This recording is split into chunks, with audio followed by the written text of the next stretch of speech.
नमस्कार सभी पेंशन धारकों का स्वागत करते हैं एक बार फिर से हमारी इस YouTube चैनल पर। दोस्तों, इस वक्त की आप सभी पेंशन धारकों के लिए बड़ी खबरें आई है। जी हां, पेंशन भोगियों के लिए बहुत बड़ी खबर। 49 लाख लोगों को मिल सकती है सिर्फ इतनी पेंशन, सरकार ने जारी किए हैं आंकड़े। तो आखिरकार जागरण की रिपोर्ट के अनुसार पेंशन भोगियों के लिए क्या बड़ी खबर है, 49 पेंशन भोगियों के लिए क्या बड़ी खबर निकल कर आई। जो 49 लाख पेंशन भोगी हैं उनके लिए आखिरकार सरकार ने कौन सा आंकड़ा जारी किया है, इसके बारे में दोस्तों आज इस वीडियो के अंदर बात करेंगे। और इसी के साथ हम बात करने वाले हैं वाराणसी में शिक्षकों ने पुरानी पेंशन बहाली के लिए फिर से किया है प्रदर्शन, उठाई है मांग।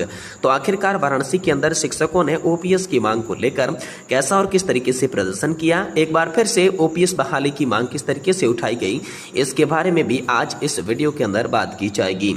और इसी के साथ बात करेंगे अगली ब्रेकिंग न्यूज के बारे में। जी हाँ दोस्तों, सरकारी कर्मचारी एवं पेंशनर्स की महंगाई भत्ते में बढ़ोतरी की घोषणा, आदेश जारी। जी दोस्तों, government employees DA hack confirm को लेकर बड़ी खबर है। कर्मचारी और पेंशनर्स के महंगाई भत्ते में बढ़ोतरी की जो घोषणा है उसके लिए आदेश जारी कर दिया गया है। तो कितनी बढ़ोतरी हुई है, किस तरीके से आपको लाभ देखने को मिलेगा और इसको लेकर कौन सा आदेश जारी किया गया है, इसके बारे में भी आज इस वीडियो के अंदर बात करेंगे।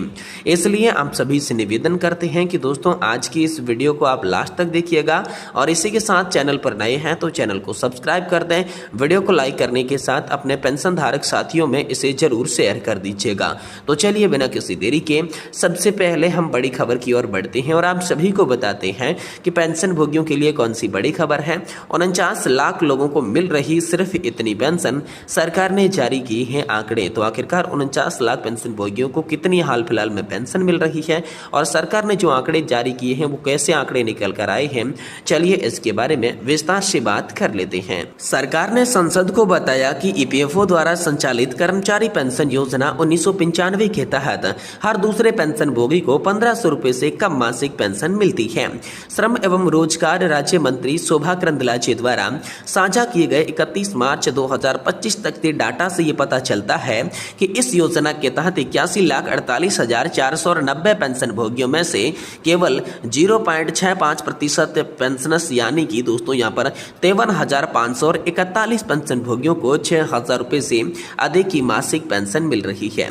49 लोगों को मिल रही है 1500 रुपए से भी कम की पेंशन। जी हाँ दोस्तों, मंत्री ने सदन में बताया कि 1500 रुपए से कम मासिक पेंशन प्राप्त करने वाले पेंशन भोगियों की संख्या जो है वो बहुत ही ज्यादा बताई जा रही है और इस प्रकार लगभग हर दूसरा व्यक्ति आधे से ज्यादा, आधे से व्यक्ति कम जो है 1500 रुपए से कम की मासिक पेंशन का हकदार बनता जा रहा है। 4,000 रुपए से कम मासिक पेंशन पा रहे पेंशन भोगियों की संख्या इस वक्त 78 लाख से भी ज्यादा है।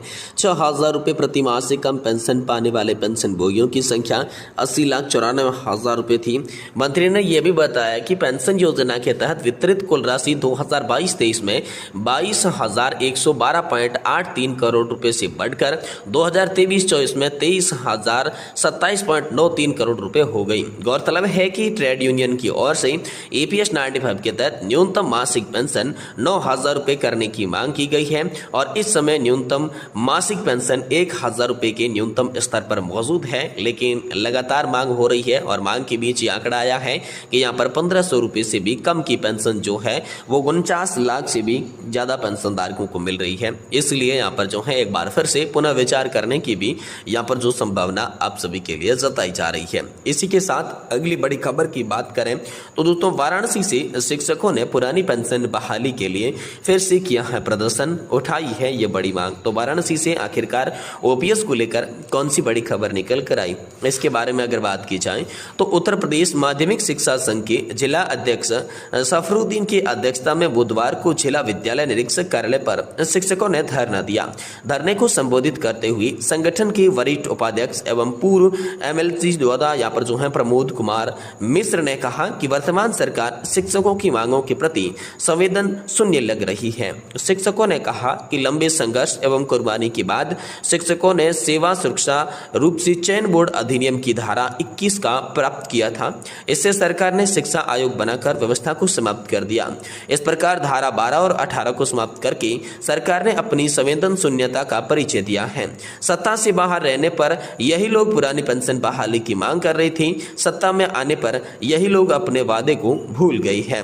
वर्तमान के पूर्व विधि विहीन विद्यालयों में कार्यरत करने वाले शिक्षकों को ₹999 प्रति माह की दर से परिपोषित प्राप्त हो रहा है, जिससे वर्तमान सरकार ने यह कहकर समाप्त कर दिया कि ये सम्मानजनक नहीं है।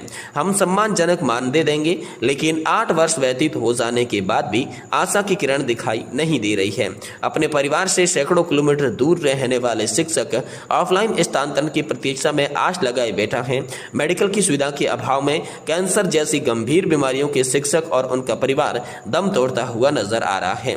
विनियमितीकरण की दिशा में भी सरकार की सोच शिक्षक विरोधी है। मानवीय न्यायालयों से आदेश के बावजूद तदर्थ शिक्षकों को वेतन और पेंशन आदि के लिए दूर दूर की दर की ठोकरें खानी पड़ रही है।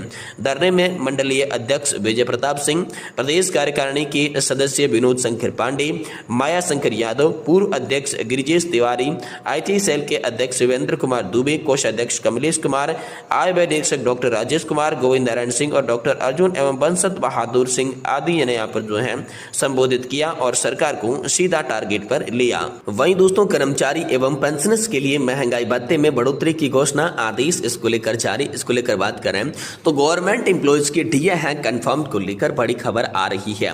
छत्तीसगढ़ राज्य के हजारों सरकारी कर्मचारियों और पेंशन भोगियों के लिए एक अत्यंत खुशी का अवसर आया है। राज्य सरकार ने महंगाई भत्ते में 2% की बढ़ोतरी करने की महत्वपूर्ण घोषणा की है।